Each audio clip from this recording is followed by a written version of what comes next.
The whole purpose is to get to know God. And to get to... and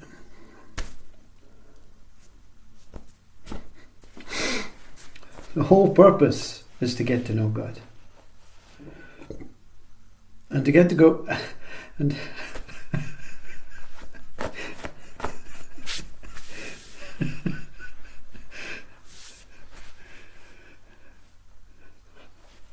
the whole purpose is to get to know God. And to get to know God is to get to know you. Once you know God, and I mean absolute knowing, it's not about believing and hoping and I can't wait when this body goes. Absolute knowing of God is to take comfort that whatever is taking place is an aspect of God. Whatever is taking place is an aspect of God. The minute you try and define that, decipher it, divide it, analyze it, value it, you're wasting your time, you're blasphemizing God. To get to know God is to know that you can live in comfort that everything is okay.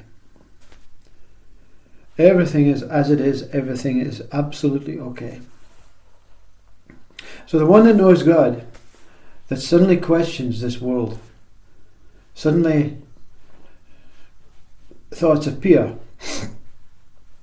to antagonize that godliness that you have found within yourself,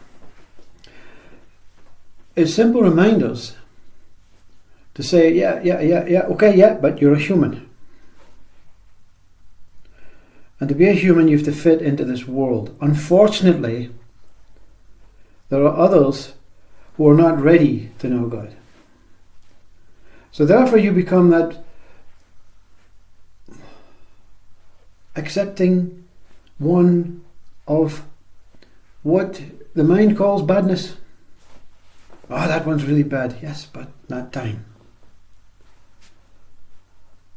The whole idea is for all of humanity, of all of beingness, or all of whatever we are beyond this body to come into this. It's nothing to do with humanity, sorry.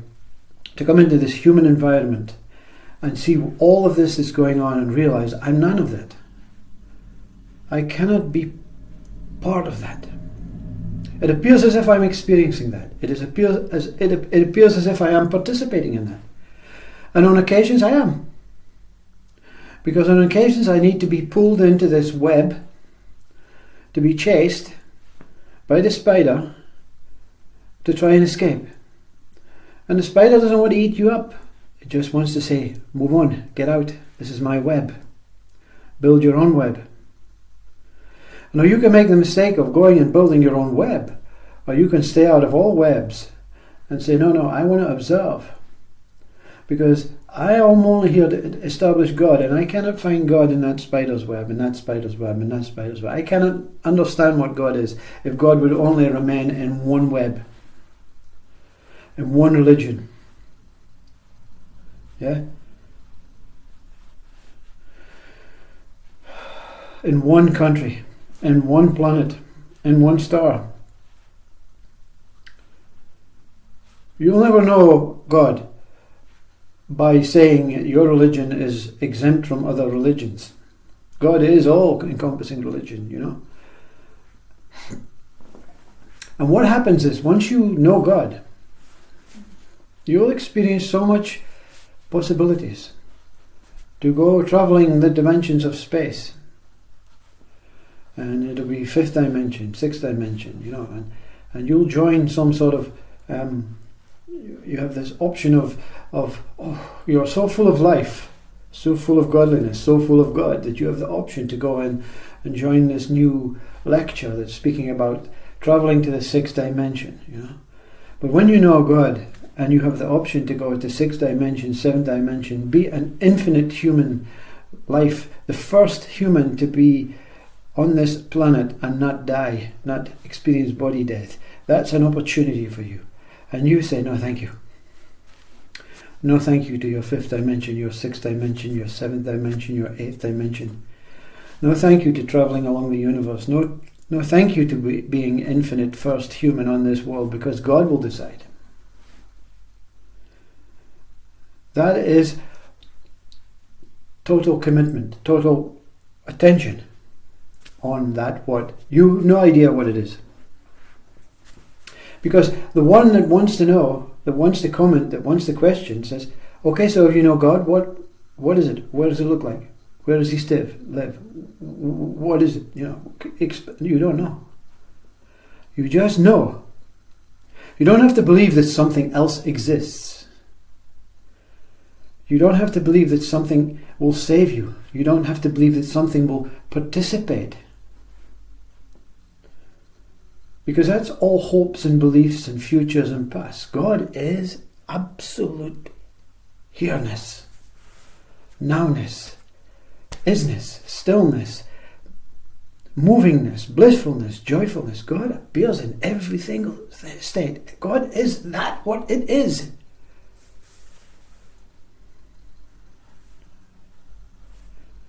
It's immense joy.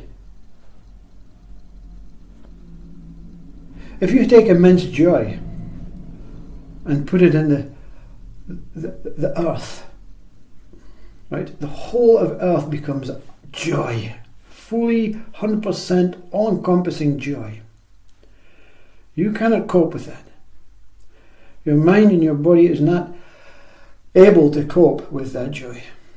Your mind, it may try and deal with it, and it may expand within it. And eventually it may be able to accept that 100% joy.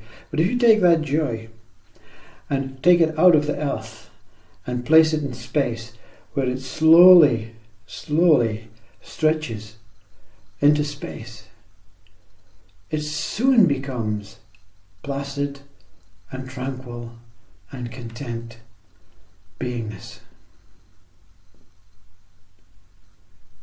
So God is not 100% joy. God is not 100% pain. God is all in its absolute, perfect, balanced, still, but moving essence. Like a tranquil lake that moves, but you're not able to see it moving. There's no attachment to the movement. Something moves within the lake that appears to be still, tranquil, glass-like, crystal, clear. You can see the bottom just as much as you see the top. And its depth is thousands and thousands of meters. It's pristine, clear, mirror-like, tranquil quality. That's what contentment is. That's God. Where everything just moves emotionally, sensory through your body. And you don't try and keep it because you know there's no end to it. There's no end to it. It maybe appears in different flavors, different qualities. Like in your egoistic mind state, you know there's 100% different qualities. I mean, you can compare them quite easily. Pain comes, oh, happiness comes, hee. It went from there to there.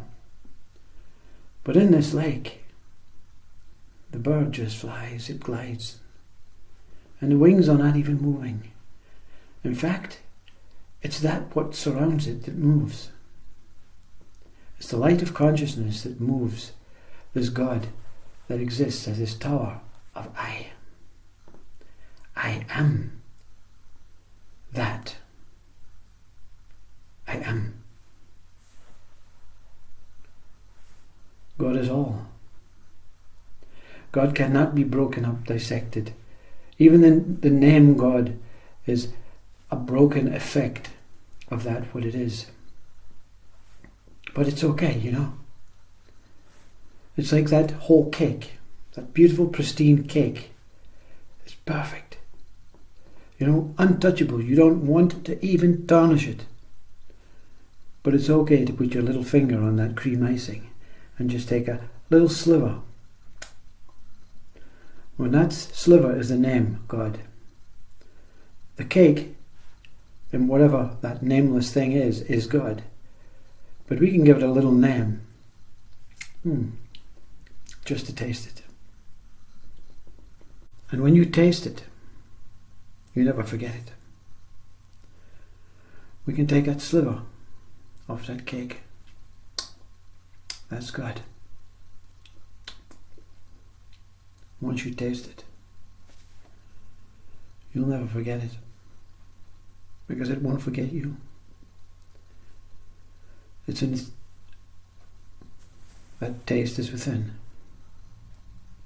That knowingness is within.